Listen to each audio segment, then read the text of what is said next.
This is the budgeting planner system that I have been using for several years, and this is what I'm going to be changing into.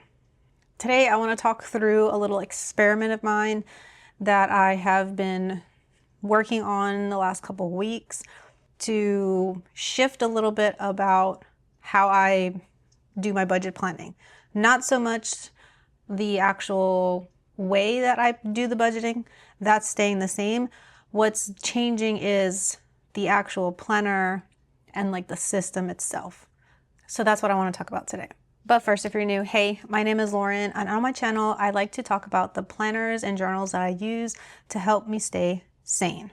If you are interested in a deeper dive of exactly how I do my budgeting, I do have a different video that is probably a good one that explains it. Today I'm going to avoid explaining exactly like the details of it. I'm just going to discuss the change and like showing you why this is a really good alternative to what I've been doing. This is a Moterm cover. It is a half letter size, and inside I have a A5 coiled planner from Plum Paper. So this is the planner that's inside it. And the other things that I keep inside here, there are card slots. So there's cards in here, and then there's a pocket folder that I hold like other things like bill related stuff, anything related to the finances that I want to keep like on hand. It's in there. I'll also keep like the coupon codes that we get from Erin Condren. I keep those in there, that kind of stuff. But this is the A5 planner, and I want to say it's the notes and days layout. I'll show you what it looks like on a blank page. So this is what the layout looks like. It's got all the days on this side, and then it's got checklists on this side. The system I'm moving into looks very similar to this, and here's some reasons why I am moving away from this after using this kind of layout for like 3 years. One, to streamline. And when I say streamline, I mean like a smaller notebook, a smaller planner, I should say. Not just like thinness, but the amount of space on the page. I don't necessarily need an A5 size, and the size in here, which is like a standard TN size, is good enough. It's big enough, and I'll kind of do a comparison here in a minute. But if I put this back in here, you can see how this and this, it's like so much more compact. Now, obviously, this doesn't have all my cards in it that I am holding in here. So I am going to have to find like a wallet to move all those things into, because these are cards that I don't need to carry with me, and I want them to all be together though. So since I don't want to necessarily keep it in here, I am going to figure out an alternative way to hold those things. And it would ideally be something that holds the cards and a checkbook, like a pad of checks, because I usually keep a pad of checks in here. There's a zipper inside on the other side of this. That is where I keep it. And yes, I do still write checks a couple times a month. So this and this. All right, let me explain. So these are actual traveler's notebook inserts. And this is what I've been experimenting with first. So this first one is an undated, but I already dated it, and I'll show you. This is an undated layout that looks very similar to the one I just showed you. Okay, let me pull something out for you. Okay, so you can kind of see, and let's see how well my camera is going to be able to show this. Like the difference here. And if I put it like on top of each other, you kind of see how the page size is pretty much the same like height, but it's, what do you say, like 1.5 inch less wide, the page. So it's practically almost an A5 size, just a little bit more narrow. And that's why I felt like this is a good alternative. And I've been using this size for so many years that I know already what I write down and how much I fill up the pages here to know. I've done it enough to know that this is definitely big enough. Now, this is undated, and I actually dated it, and it's a 6 months undated. So I had dated it for the first half of 2026, and then I picked up this, which is actually the dated traveler's notebook for July to December.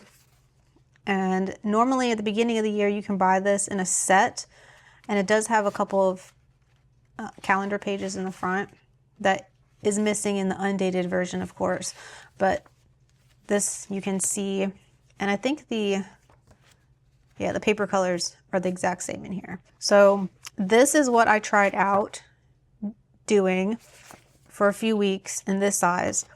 And then I also, because this doesn't have monthly views, and I was using the monthly views in this one to keep track of like income and expenses, then I needed a place to have that. So this is just a lined notebook, a lined insert, and I basically just labeled like January and then the dates in which expenses or income came in, and then wrote like the stores and the amount. And so just kind of kept a little list here. I moved everything over from over here and felt like this could be something that I would use for like many years, because I probably would only need like 3 pages or so per year, and I could just use this for a while. But I would need to keep refilling these. And I usually hold on to these planners, which means this footprint compared to this footprint, like it's just a lot less space, right? So that was my thought process. But when I ended up buying these, I was also considering the inserts from Sterling Ink, the N1 size inserts, which are in here. And this cover is actually a leather from Traveler's Company, the olive color, which comes across as like a brown, but it's called their olive cover. And this card is actually one that came with my Sterling Ink order, and I thought it was so cute. And I felt like this would be a great way to protect this right here from getting scratched. Like every time I pick up the band here, my nail will rub against the leather and eventually cause a single spot to, over time have more scratches than the rest of the cover. I thought that was a good way to help prevent that from happening. So anyway, in here is where I put the N1 inserts, and I got 3 of them. I got the monthly and the set of the year for 2026. So this one says part 1, and then there's the part 2. And I also picked up the, what do you call this? It's just like a cardstock, but it has a print, and on the back has the calendar. And this one is for 26 to 27. I figured this would be a good way to mark my spot, but also kind of serve as a pencil board, or like, what do you call it? A place where if for some reason I write in here and the ink doesn't dry fully, it kind of just blots it, which is, it's not that serious. In a budget planner, this is not decoration or pretty or anything like that. But I ended up not wanting to do this and had picked this because of the grid size in here being a 5mm grid.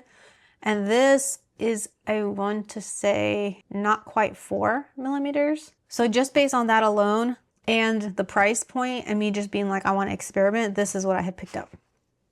But then if I would have just waited one more week, these had went on sale, which is why I now have these. But also I had already used this for about a week and realized that these aren't quite as like thin like the whole like writing in here wasn't quite as thin of an experience as I thought it would be. And when I saw that these were on sale, I thought, let me buy those and put them together in here and see if it is thinner. Because like I had a suspicion that it would be, because this one is Tomorrow River paper. This is not. This is Midori paper. And this is also like a cream color, except for the lined notes one. It's not, it's like white, but these are cream. And this is definitely, go to the weak ones. This is definitely way thinner in terms of like the profile. And I could tell how much lighter it felt holding these 3 notebooks in the leather versus these notebooks in the leather. So that's that. So if anybody else is considering like doing this system, I've done the experiment for you. I'm here to let you know that these 3 together is definitely lighter than these 3, but that may or may not matter to you. You might prefer to write on this paper and not this paper. Now, I'm not bothered by using this paper in this format of like budgeting, because I already use a Sterling Ink A5 notebook, which is right here. And this notebook, by the way, is like getting beat up over time. I've only been using this since when? August of 2025. So I cannot speak to the quality of current notebooks, but I want to say this batch of notebook might be one of the first ones that they came out with. And I've already had to like glue this together. It had peeled up, and this is starting to peel up some. And then this back here is just peeling. So I don't know what the heck that's about. But I had one of these, a TN size, well, Sterling calls it N1 size booklet before, that I used also as like a checkbook register. And that one survived, and I never had any issues with that cover. And this cover is like the exact same. It's just a different color as that one. So I don't think these are gonna be an issue as far as like wear and tear compared to this one, which is, it's definitely a different material. But I digress. Why was I talking about that? Oh, yes, because this paper in here is the same, and I think it should be the same grid size. It looks like it probably is. So I'm used to writing on this paper, and I know what pen, which I'll show you. It's this pen, Strasa Mark-On in the 0.4. I like writing with this in here, so that's probably what I'll use in here, even though traditionally I've used my friction pen in my budgeting stuff, although I do have a friction pen that's like a 0.38 size that I might bring out to try using in here. I don't remember when I last used it and what I tried it in. I might have tried using it on this paper in my checkbook register before, and maybe I didn't like it. But I don't know, it's been a long time, so I might test out using that friction in here, because I do like being able to erase, because I do a lot of estimating, like for the bills that aren't the exact same every month. I like using, what's this wavy line? Where you, to me in my brain, that means like estimate. I don't know, I'm the only one who uses it that way, or if that's like a universal thing, but that's what I do. And then I will write down what I think it'll be, like for electric bills and what the balance might be on the Amazon card that month. That's always like a fluctuating thing. And then whenever I get an actual like official number, I will erase it and write down the official number. Also too, whenever I do my budgeting, I tally up the list that I've written down of what the bills are, and then I draw a line and I tally it up. And then obviously if any of those numbers within it change, or if I end up adding something, I have to erase. So it's easier to erase. I also could just do pencil. That would be a very radical thing to do that I just realized, but I don't know. It might be too light for my eyes to use pencil, but I don't know. I could try that. It might be a trial and error thing, whether I decide to just use this and just scratch cross things off, but I feel like the friction route is probably better for me since that's what I'm used to. But this one is a 0.7, I think. So this is too thick, I know, for this grid. I would have to use that 0.38 I was talking about. So anyway, the idea is I need to transfer all the information from here into here eventually, so that this becomes a thing that I hold on to, and then this I don't have to hold on to because this is already, all the information is already in here, and this is just so much heavier and it just takes up more space. So that was the idea, and I'm going to have to adjust a little bit, not too much, because like I said, I've been doing this for so long. I already have a habit of using a calendar like this to write down the expenses, like I said. So that's what I will continue to do here. And then this will be like the first half of the year, and then this will be the second half of the year. So my only concern is that since I don't usually buy Sterling ink planners, I'm not sure when they launch. Although I did purchase the Sterling ink. Did I buy it during launch? I'm not sure. I do have a Sterling ink pocket daily planner that I don't remember if I purchased it right as soon as it launched or if I waited. But I feel like because of how far in advance I tend to budget, usually by the time I'm over here in December, by the time I've made it to December and then I've finished the bills and I have to move my sticky notes to the next month, I need my next month, right? So having this system will be great because once I get far enough into, this year, and then I do receive my booklets for the next year, for 2027, I can just remove the first half of 2026 and stick the first half of 2027 in here, and not have to straddle between two books like I typically end up doing when it gets close to the end of the year. I have to have like two of these available at arm's reach until I'm completely done with the year before and that kind of stuff. So, and then I have a hard time, sometimes I might reference back things and I can't really go back because I've already put the old one away, right? So that might solve a little bit of those kinds of problems. What I started to say that I'm concerned about when Sterling ink will launch their 2027 planners, and I'm going to have to purchase immediately and then pray to God that it arrives when I'm like before I need it. You know what I mean? That's why I've stuck with doing the plum paper for so long, is because I know that I can literally buy this whenever. And actually this specific one, this 2026 one, I purchased last year in May of 2025. I purchased this one. So I bought this one really early, and honestly, it was somewhere like towards the end of 2025 that I had the idea that maybe I should move into this size TN for budgeting instead, but it was already too late in terms of I already purchased this.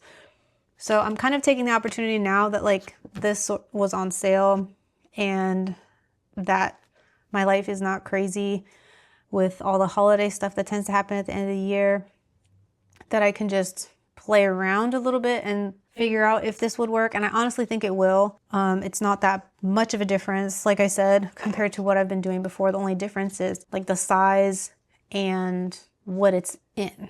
But I wanted to share that in case anybody was curious. I did poll and some people were like, yes, you need to share. So I know some of you wanted to see, and I hope you liked this. So make sure you give it a thumbs up. And I will do a July stack update video very soon because obviously this was a change, but I do have other changes to my lineup. This is like something that's effective now. So this is not something I'm waiting until July to start. That's why I was wanting to explain it now. I didn't want to have to explain all of this in my stack video. So thanks for making it this far. Thanks for watching. If you are not subscribed and you want to see more videos like this, Make sure you subscribe, hit the notification bell if you want to be notified, and I'll see you in the next one. Bye.